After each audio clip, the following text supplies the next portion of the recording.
दोस्तों, हिंदी की बिंदी चैनल में आप सभी का स्वागत है। तो आज हम चर्चा करने वाले हैं यूपीएचएससी के उत्तर कुंजी के बारे में। तो जैसा कि आप सभी जानते हैं कि यूपीएचएससी ने 10 तारीख को इसका नोटिफिकेशन नोटिस वो जारी कर दिया था कि सभी विषयों की उत्तर कुंजी आ गई है। लेकिन वेबसाइट पर उस दिन केवल 30 अक्टूबर की उत्तर कुंजी वही जारी की गई थी और सभी विद्यार्थी जो थे अपने विषय को लेकर चिंतित थे कि उनका अभी तक उत्तर कुंजी जारी क्यों नहीं किया गया है। तो कल देर रात तक हिंदी विषय का जो उत्तर कुंजी है वो आयोग ने जारी कर दिया। लेकिन इसके उत्तरों को देखने के बाद लगता है कि पता नहीं आयोग ने कौन सी हड़बड़ाहट या कौन सी जल्दीबाजी में इसको बनाया है। तो अगर चर्चा करें हिंदी विषय की, तो हिंदी विषय में 70 से लेके 75 प्रश्नों के उत्तर वो आयोग ने गलत कर दिए। तो ये बहुत ही दुखद समाचार है कि इसको इस तरीके से बनाने की ज़रूरत ही क्या थी। इस तरीके से जो विद्यार्थियों का मनोबल है वही टूटता है कि इतनी बड़ी परीक्षा और इतने लेवल की एक प्रोफेसर लेवल की परीक्षा में ऐसी गड़बड़ी चल रही है। तो क्या सभी विषयों के साथ ही ऐसा ही है?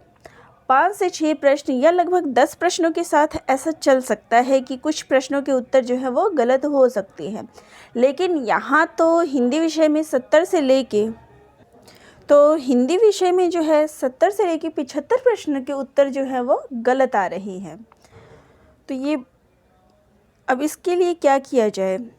तो आप जल्द से जल्द, जैसा कि आप सभी को पता है कि आपत्ति करने की जो अंतिम तारीख है वो 18 दिसंबर है, तो उसका इंतज़ार ना करें। आप जल्द से जल्द आज आयोग में कॉल कर सकते हैं, उनसे बातचीत कर सकते हैं। आयोग में डायरेक्ट जाके आप संपर्क कर सकते हैं वहाँ से, या फिर आप कॉल कर सकते हैं और इसके बारे में बता सकते हैं उनको, और ताकि जो उत्तर कुंजी है वो जल्द से जल्द संशोधित करके आप सबके समक्ष हो।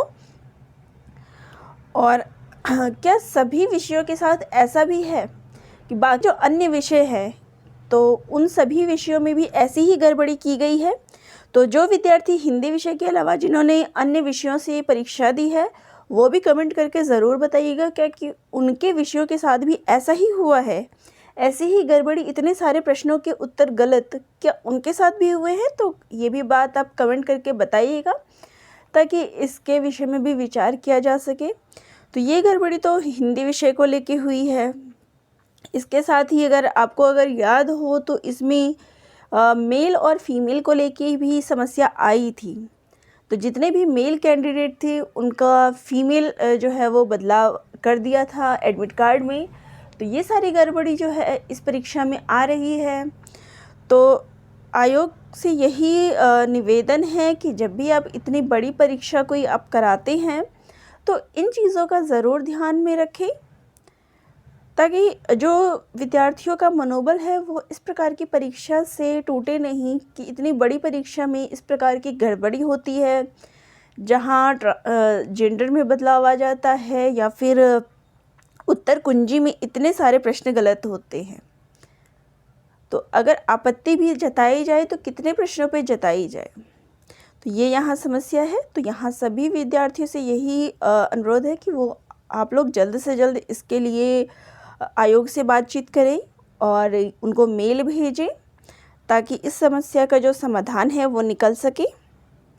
तो देखते हैं इस विषय में क्या और हल निकल सकता है। तो आप सभी कमेंट करके अपने अपने बताइएगा आंसर, और जो दूसरे सब्जेक्ट के हैं वो भी बताइएगा कि उनके सब्जेक्ट में भी ऐसी ही गड़बड़ी है। तो दोस्तों, इसी प्रकार से नई नई जानकारी के लिए हमारे चैनल से जुड़े रहिए। धन्यवाद।